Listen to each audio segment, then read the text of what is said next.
Hello అండి, ఇవాల్టి వీడియోలో సింపుల్గా మనం సారీ కుచ్చు డిజైన్ అయితే నేర్చేసుకుందాం. చాలా ఈజీగా ఈ విధంగా ఒక రౌండ్ రింగ్లా ఉండే మాత్రం మనకి అవసరం ఉంటుందన్నమాట. దీన్ని యూజ్ చేసి మనం సారీ కుచ్చు ఏ విధంగా కట్టుకోవాలో ఇప్పుడు చూద్దాం.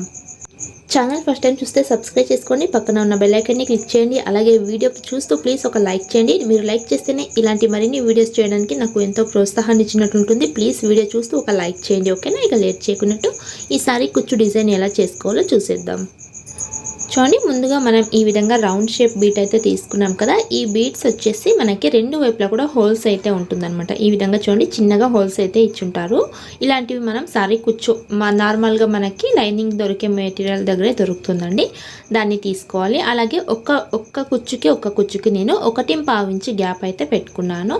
అలాగే ఈ మధ్యలో నేను గోల్డెన్ కలర్ అయితే వేస్తున్నాను, ఓకేనా? ఇప్పుడైతే మనం ఇక్కడ సారీ కుచ్చు అయితే ఇప్పుడు వేస్తున్నాను. చూడండి, 17 లేయర్తో థ్రెడ్ని చుట్టుకోవాలి. 17 లేయర్తో థ్రెడ్ని చుట్టుకున్న తర్వాత దాన్ని నీడల్లోకి వేసుకున్నప్పుడు మనకి రెండు వైపులా కలిపి 140 థ్రెడ్ అయితే అవుతుందన్నమాట. 140 లేయర్ థ్రెడ్ అయితే అవుతుంది. మీరు 16 అయినా పెట్టుకోవచ్చు, 50 లేయర్స్ అయినా పెట్టుకోవచ్చు. నేను ఇక్కడ 17 లేయర్స్ అయితే మొత్తం పెట్టుకుని నీడల్లోకి వేసుకున్న తర్వాత అది 140 లేయర్స్ అయితే అయ్యిందనమాట థ్రెడ్ మొత్తం కూడా, ఓకేనా? ఈ 140 లేయర్ని చూడండి, ముందుగా ఈ విధంగా కింద నుంచి పైకి ఇలా తీసుకుంటున్నాను. సారీ యొక్క రైట్ సైడ్ మన వైపే పెట్టుకున్నాము.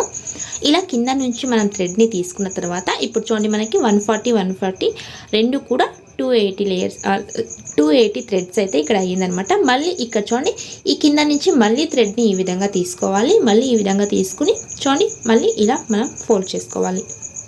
అంటే మీకు సారీ కుచ్చు లెంత్ ఎంత కావాలో చూసుకుంటూ అంత లెంత్కి మీరు ఇక్కడ ఫోల్డ్ చేసుకోవాలి. ఈ ఎక్స్ట్రా ఉండే థ్రెడ్ని నేను ఇక్కడ ముందు కట్ చేస్తున్నాను, ఓకేనా? ఇలా కట్ చేసుకున్న తర్వాత నీట్గా మనం ఈ థ్రెడ్ మొత్తాన్ని కూడా సమానంగా ఈ విధంగా అనుకోవాలి. ఇలా చేసుకుని మనం జరీ థ్రెడ్ తీసుకుని ఇప్పుడు నాట్ వేసేసుకోవాలి, ఓకేనా? మనం ఈ విధంగా చుట్టుకున్న తర్వాత మొత్తం కూడా రాంగ్ సైడ్కి వచ్చేసి ఈ విధంగా మనం నాట్ వేసుకోవాలి, ఓకేనా? స్టిఫ్గా ఉండేటట్టు మీరు జరీ థ్రెడ్ని చుట్టుకోవాలి. ఆ తర్వాత ఒక 3-4 నాట్ అయినా ఇక్కడ తప్పకుండా వేసుకోవాలండి. అప్పుడే మనకి పర్ఫెక్ట్గా స్టిఫ్గా ఆ కుచ్చు ఉంటుందన్నమాట. చూడండి, ఈ విధంగా మనం మొత్తం కూడా జరీ థ్రెడ్ చుట్టుకున్న తర్వాత ఇలా రాంగ్ సైడ్కి ఇలా ఫోల్డ్ చేసుకుని ఇక్కడ వచ్చేసి మనం నాట్ చేసుకోవాలి, ఓకేనా?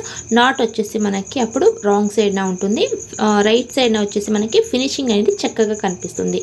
ఈ విధంగా నాట్ వేసుకున్న తర్వాత వచ్చేసి ఇక్కడ కుచ్చు చూడొచ్చు, మనకి ఫోల్డింగ్ అయితే ఉంటుంది కదా. ఈ ఫోల్డింగ్ని మనం నీట్గా ఈ విధంగా కట్ చేసుకోవాలి, ఓకేనా? ఈ ఫోల్డింగ్ని కట్ చేసుకుని ఇప్పుడు చూడండి, ఈ మొత్తం థ్రెడ్స్ని కూడా నీట్గా ఈ విధంగా చూసుకుని మీకు ఎంత లెంత్ కావాలో అంత లెంత్ని ఇక్కడ మనం కట్ చేసుకోవాలి, ఓకేనా? ఈ విధంగా కట్ చేసుకుంటే మనకి కుచ్చు అనేది రెడీ అయిపోతుంది. మధ్యలో వచ్చేసి మనం గోల్డెన్ కలర్తో వేసుకోవాల్సి ఉంటుంది మధ్యన, ఓకేనా?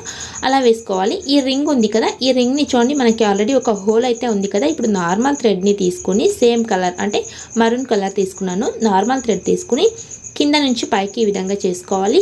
ఈ బీట్లో హోల్ అయితే ఉంది కదా, ఆ హోల్లోకి థ్రెడ్ని ఈ విధంగా పెట్టి మళ్ళీ రాంగ్ సైడ్కి నీడల్ని దింపి రాంగ్ సైడ్న వచ్చేసి నాట్ వేసుకోవాలి. అంతే అనమాట, మనకి ఈజీ ప్రాసెస్ అండి. ఎంతైనా మీరు ఉండే సిటీని బట్టి ప్రైస్ అయితే తీసుకోవచ్చు. నేను వచ్చేసి ఈ సారీకి 400 అయితే తీసుకుంటున్నాను.